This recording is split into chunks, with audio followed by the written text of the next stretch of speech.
मेरा नाम राहुल अग्रवाल है। मैं यहाँ बीएसएनएल में हूँ, अकाउंट ऑफिसर हूँ।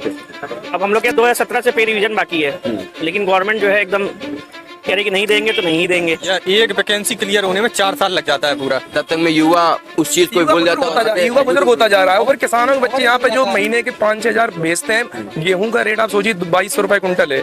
आरओ का लीक हुआ, उसमें भी देखिए आप सरकार की तानाशाही कि जब लीक हो गया पेपर, उसके बाद छात्रों से मांग रहा है कि सबूत दो हमें आगे। काम तो हुआ है फिलहाल अच्छा हर जगह यूपी में, लेकिन अभी जनता है उन्होंने दूसरा कुछ सोचा। गवर्नमेंट सर्वेंट को आपको लगता है कि वो काम नहीं करते, लेकिन ऐसा नहीं है। आप देखिए बहुत सारी चीजें, बहुत चेंजेस आ गए, आपकी सारी चीजें ऑनलाइन हो गई। अब गवर्नमेंट सर्वेंट काम नहीं भी करना चाहेगा ना तो उसको करना ही पड़ेगा। एमए पढ़ के लड़के रिक्शा चला रहे बैटरी वाला, उनके माँ बाप तो सपना देखे थे कि हम पढ़ा के उनको कुछ बनाएंगे, और वो बेचारे मजबूरी में रिक्शा चला रहे हैं। वैकेंसी निकालना भी तो उसको डिले करना, डिले करने के बाद अगर निकालो तो पेपर लीक हो रहा है, उसके बाद भी कोई खामियाजा नहीं। तो ये खामियाजा इसको। हेलो दोस्तों, हम लोग आ चुके हैं इलाहाबाद के वाल्मीकि चौराहे पे, और यहाँ पे हम लोग समोसे की दुकान में खड़े हैं, जो लगभग 20 से 25 साल पुरानी दुकान है। यहाँ मैं खुद ही बचपन से खा रहा हूँ, और यहाँ पे कुछ युवा हमारे साथ हैं। उनसे हम लोग बात करेंगे कि आखिर क्यों बीजेपी को यूपी ने इस बार पूरी तरीके से नकार दिया। इस बार जितनी आती तो 50% भी सीट ये नहीं लेकर आ पाए हैं यूपी के अंदर से। तो चलिए भैया से हम जानना चाहेंगे। भैया क्या नाम है आपका? अमित सिंह। तो भैया आपको क्या लगता है कि क्यों बीजेपी ने इस बार यूपी के अंदर आधी सीट भी नहीं ला पाए? जो अभी तक 80+80 पूरी 80 लाने के बारे में बोल रहे थे और कुछ भी नहीं ला पाए। मैं यहाँ रह के प्रतियोगी परीक्षाओं की तैयारी करता हूँ प्रयागराज में। सबसे मुख्य कारण यहाँ पे है कि बेरोजगारी।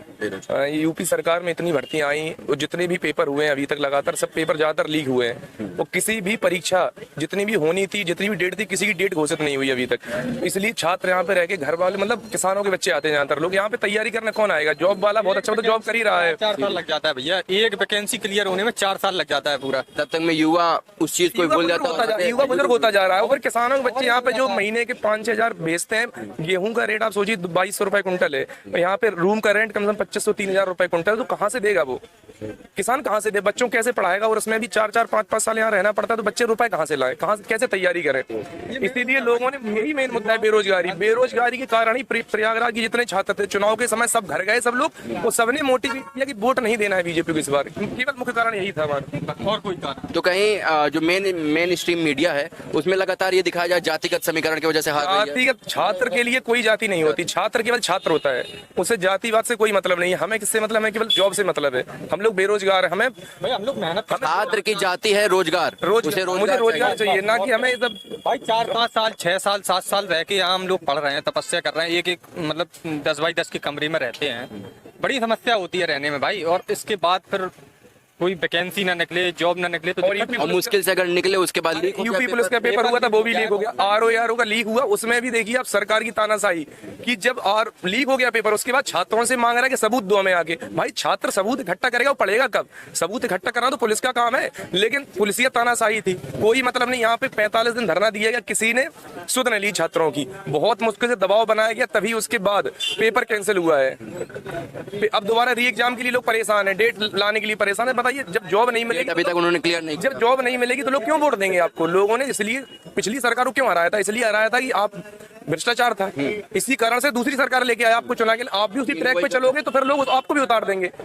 ये थोड़ी बने रहेंगे लोग। आप कोई सजेशन देना चाहते हैं बीजेपी सरकार को कि अगर 3 साल बाद फिर से विधानसभा का चुनाव है और जो कि पूरी तरीके से स्टेट पर निर्भर करेगा, तो अगर उनको फिर से आना है तो उनको क्या कर, इन 3 सालों के भीतर उन्हें क्या करना? सिर्फ बेरोजगारी दूर के छात्रों के लिए जॉब निकालें, और किसी को मोह भंग हुआ ही नहीं है। जल्दी से जल्दी पेपर पार्टियों को बहुमत नहीं मिला है, बस बजाय बीजेपी ने काम सही नहीं किया है। केवल यही कारण है। दूसरी पार्टी ने बहुत अच्छा नहीं है, क्योंकि वो तो विपक्ष में थे, वो तो कुछ कर ही नहीं सकते थे। इनने काम गलत किया, इसी चक्कर में सीट कमाई इनकी। बेरोजगारी मुख्य कारण था छात्रों के लिए। छात्रों का जिधर युवा चलता है उधर जमाना चलता है सर, है ना? छात्रों पे ध्यान दिया जाए, बेरोजगारी पे ध्यान दिया जाए, और कहीं कोई दिक्कत नहीं है, और सब सही है। कानून व्यवस्था एक नंबर है, सब कानून व्यवस्था सब सही है, सब कुछ बढ़िया है, कोई दिक्कत नहीं। चलिए ठीक है। यहाँ पर ये दुकान देखिए, यहाँ पर बहुत पुराने, हम यहाँ पर बचपन से खा रहे हैं और आज भी सेम टेस्ट है और सारी चीज सेम एकदम वैसे ही मिल रहा है। तो चाचा थोड़ा सा आपका भी इंटरव्यू लेंगे, आप बताइए थोड़ा सा, कुछ तो बोलिए। चलिए ठीक है, आप बताइए आप कि इस बार बीजेपी से क्या ऐसी चूक हो गई जिसकी वजह से यूपी के अंदर बीजेपी को उस तरीके से सीट नहीं मिल पाई जिस तरह की बीजेपी को लग रहा था?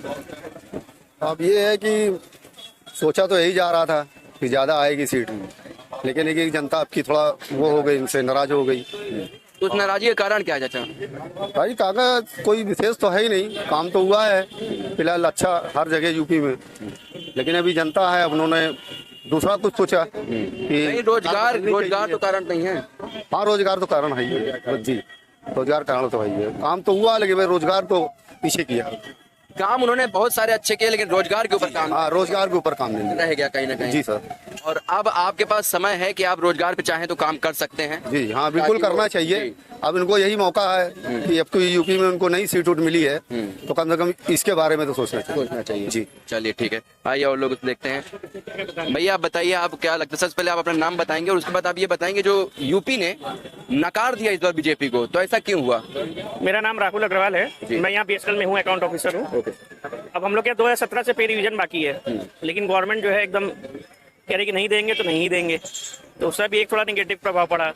दूसरा मुझे लगता है कि शायद ये चौड़ीकरण में जो है कंपनसेशन कुछ दे नहीं है। बताइए आप, मिडिल क्लास वाला सबसे ज्यादा वो टैक्स वही देता है ईमानदारी से, ठीक पा क्या रहा है, उसको मिलता कुछ नहीं है। एक जो है मिडिल क्लास आदमी पूरे जीवन भर मेहनत करते तो एक मकान खड़ा कर पाता है, आप तड़ले से तोड़ दे रहे हैं, उसका कोई कंपनसेशन भी नहीं दे रहे हैं और उल्टा पैसा भी लेने की कोशिश कर रहे हैं कि गलत बना था। ठीक है गलत बना था, मान लीजिए जो भी है, लेकिन कंपनी उसको भी तो उसका भी तो ध्यान रखिए। भाई गवर्नमेंट, ऑल इंडिया गवर्नमेंट के पास इतना बजट है, इतना पैसा है, लेकिन मिडिल क्लास के पास तो नहीं है ना। अगर वो थोड़ा बहुत दे भी देगी तो क्या फर्क पड़ जाएगा, लेकिन उसकी जिंदगी तो कम से कम लगेगा कि हाँ भैया हमने जीवन भर जो बनाया मकान अगर हमने गलत बना दिया।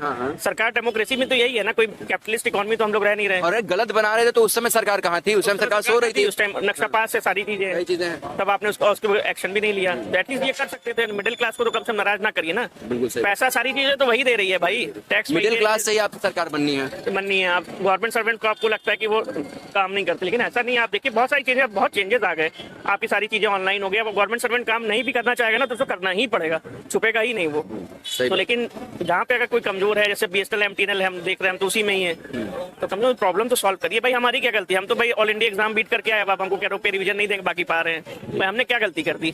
भाई आपकी गलती है, पॉलिसीज की गलती है, या फिर यहाँ का जो एनवायरमेंट उसकी गलती है, आप उसको सुधारिए। हम लोग को क्यों परेशान करते हैं? हमारा तो हमसे एक्ट पार तो दीजिए। अब यही सब कुछ रीजंस लगते हैं, कुछ इंप्लॉयमेंट्स होंगे, यही सब है। चलिए ठीक है, आइए चाचा से पूछेंगे। चाचा आप क्या लगता है कि जी जी जी आपको क्या लगता है कि अगर बीजेपी को फिर से पकड़ बनानी है यूपी के अंदर तो उन्हें क्या सुधार करने चाहिए?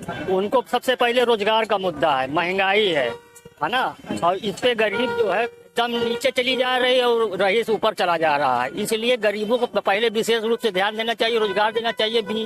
BA MA पढ़ के लड़के रिक्शा चला रहे बैटरी वाला, उनके माँ बाप तो सपना देखे थे कि हम पढ़ा के उनको कुछ बनाएंगे, और वो बेचारे मजबूरी में रिक्शा चला रहे हैं। तो मेन मुद्दा यही है कि उनको सबसे पहले रोजगार। गरीब के लिए सरकार बस राशन दे रही है, राशन दे रही, उतने में उनका खर्चा नहीं चल पा रहा है ना।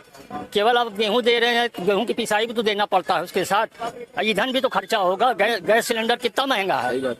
तो इन सब मुद्दों पे जो है सरकार विफल रही, और यही कमियां जो थी इनको जो है एहसास दिलाएगी अब आने वाले समय में। तो अगर पूरा करती है तो ठीक है, जनता फिर जुड़ेगी, माइनस होते चली जाएगी। विधानसभा में इनको सबक, हाँ सबक मिलेगा, विधानसभा में भी हर चीज में सबक मिलेगा फिर इनको।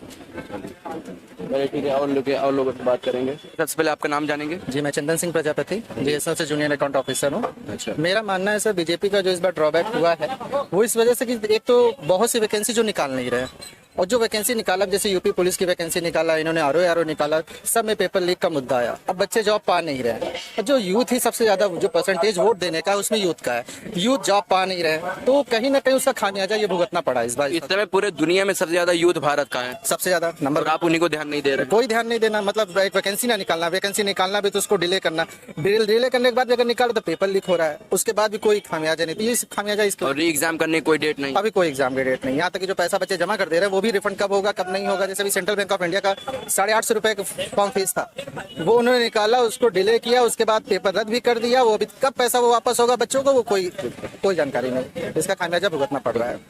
और अगर इस 3 सालों में कुछ करती रह तो विधानसभा की सीट इनके होगी, नहीं तो फिर यहाँ अभी भी जैसे हम भी कहे तो हम बीजेपी को मानने वाले फॉलोअर में हम भी है, लेकिन जिस हिसाब से अब इनको देखना चाहिए, समझना चाहिए कि सीटें जा रही हैं जैसे यूपी में, तो इनको थोड़ा सा पॉजिटिव नोट पे वापस का काम करना चाहिए, कुछ वैकेंसीज निकालनी चाहिए, थोड़ा सपोर्ट करना चाहिए, बेरोजगारी थोड़ा जो उन्मूलन करना चाहिए, तब जाके सरकार वापस मजबूत अवस्था में आए। चलिए ठीक है, हम लोग यहाँ से आगे बढ़ेंगे और लोग बात सुनेंगे।